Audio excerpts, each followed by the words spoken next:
कच्चे आम रखे हुए थे, तो मैंने सोचा वो पक जाएंगे, चलो उनका अचार डाल देते हैं। अचार डालने शुरू कर ही रही थी कि मुझे दादी की याद आने लगी कि वो कितना अच्छा अचार डालती थी। उनके हाथों में कितना जादू था।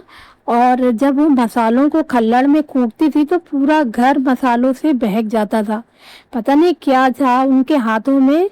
और उनके हाथ का डला हुआ अचार कभी खराब भी नहीं होता था।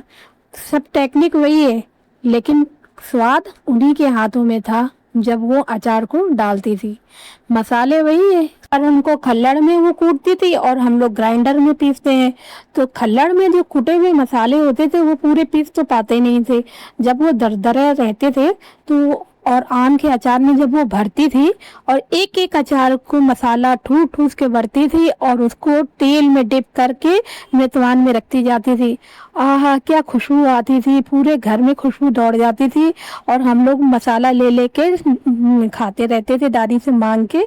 तो कितने अच्छे दिन थे। अचार एक त्योहार के रूप में मनाया जाता था। मैं तो बिना अचार के खाने ही नहीं खाती थी। मैं रोज दादी से एक अचार मांगती थी तभी खाना खाती थी, नहीं देती थी तो मैं खाने ही नहीं खाती थी। तो वो टेस्ट मैं आज तक नहीं भूल पाई हूँ। तो आम रखे ही हुए थे तो मैंने देखिए ऐसे पतले पतले कट में स्लाइस को तरह काट लिए हैं। ये देखिए हमारे आम कट गए हैं। अब हम उन मसालों को तैयार कर लेते हैं जो दादी हमारी खल्लड़ में कूटती थी। उन मसालों को हम हल्का रोस्ट करके ग्राइंडर में पीसेंगे। तो मसाले वही हैं जो अचार के मसाले होते हैं। इसको मैंने ऊपर लिख दिया है। धनिया है, जीरा है, सौंफ है, और मेथी दाना है, कलौंजी है, अजवाइन है, और काली मिर्च है, लौंग है।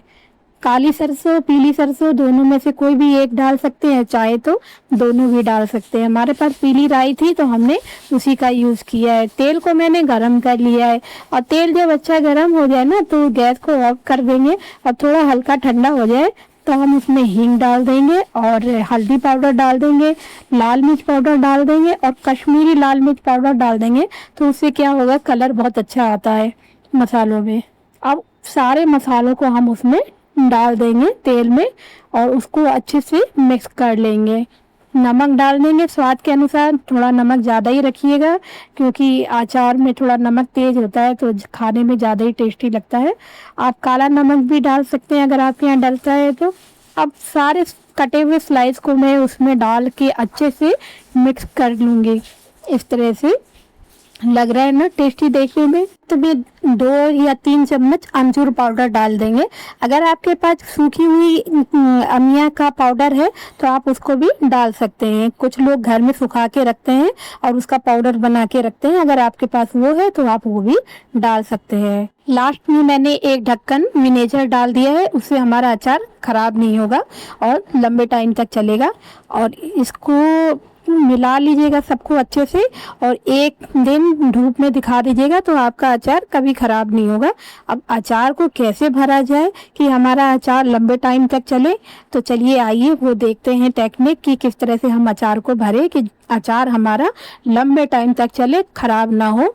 और उसमें गीली चम्मच या गीला मेतवान मत लीजिएगा भरने के लिए। आप पहले जिसमें आपको भरना है ना उसे गर्म पानी डाल के अच्छे से धो के धूप में सुखा लीजिए। और जब सूख जाए पूरी अच्छी तरह से तब हम एक दिया ले लिया है मैंने, उसमें थोड़ा सा तेल डाल के अच्छे से गरम करके उसमें हींग डाल देंगे और जिसमें हमें भरना है ना अचार को उसको पलट के रख देंगे। जिससे क्या होगा, उसका जो धुआं होगा ना वो पूरा उसमें घुस जाएगा और अचार हमारा लंबे टाइम तक सेफ रहेगा। अब अचार को हम भर लेंगे।